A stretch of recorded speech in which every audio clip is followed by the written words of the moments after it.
As we pointed out last night, there are fully credentialed doctors out there currently prescribing a deworming medication to COVID patients. And that's even though the FDA says there's no clear evidence or data it is effective at treating COVID. Kira, I want you to talk to me about the power dynamic behind COVID disinformation. Who is benefiting from this? Who's making money from these conspiracies, and whose fears is it that are being exploited?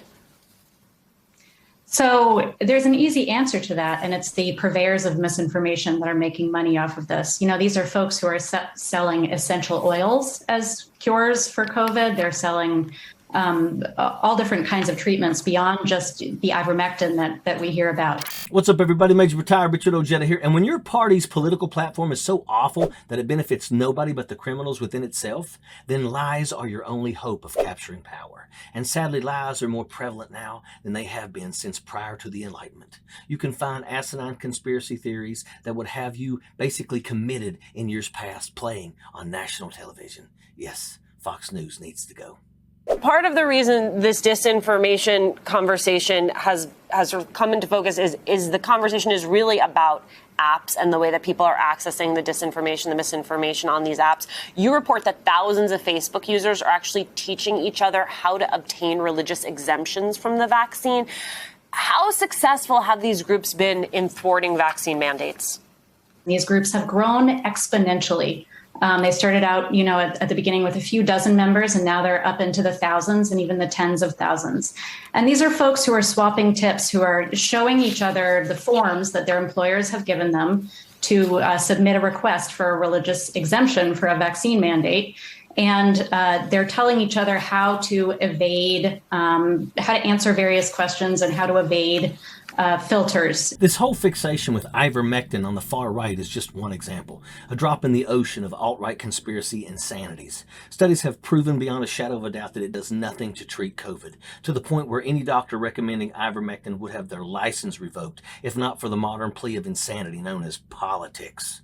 People that want to make money, some of them, by playing with the emotions of these people, are creating a whole conspiracy theory, and they are trying to basically to benefit and profit from this fear of the people. And this is who are the criminals.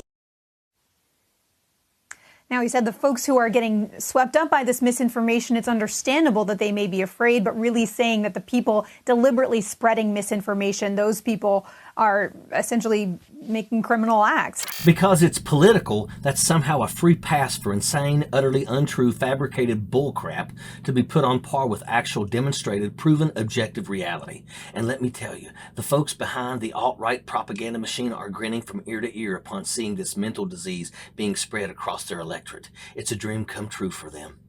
Republicans must pull the wool over their voters' eyes to pass the blind robbery legislation that nets them huge tax cuts, tax evasions, blank checks for their corporate donors, insider trading, destruction of the middle class, revoking of all workers' rights, and blankets to shield all public eyes from their white-collar crimes. A massive concerted effort of persuasion is needed to front this criminal empire. Who would have thought it would be as easy as don't listen to scientists, take horse dewormer? But alas, Republican voters are even dumber than we imagined.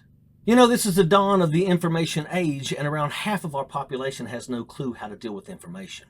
Take a look at the Republican position on education. They are invested in a scenario where the population is clueless and are hell-bent on achieving that any way possible. They love the fundamentalist religious morons who worship imbecile conspiracy theories and who become violently hostile at the questioning of their Bronze Age fairy tales. This is their base. People that can be easily manipulated and are driven by primal emotions, never rationality. And thus we have people that dismiss evidence prepared by teams of experts with sources to be independently verified in favor of what Joe Rogan said on his podcast last week. The COVID pandemic opened many people's eyes to the true constructs of the feeble minds of the alt-right base. These people are loony beyond measure. And if the pandemic didn't convince you of this, we have the horrific assault on our democracy on January the 6th. Every sensible, functioning adult would have sworn Trump and his fascist reign were over when they attempted murder on America. But he didn't lose a single one of his hoodwinked followers. Jim Jones has nothing on Agent Orange. Trump can get his poodles to hand their democracy over to him in humble submission over the most obvious lie in history. Folks, this is a real danger. Misinformation, disinformation, and the inability to handle information at all are major issues facing modern society. Republicans are corrupt enough to manipulate their voters without conscience, and their supporters are dumb enough to be manipulated by a career con man TV host. Horsewormers and stolen elections are just the tip of their insanity iceberg. If you are a rational, intelligent, competent, functional adult, we need you at the polls this November to cast a simple vote. Yes to facts, no to lies. Sappers clear the way, airborne all the way.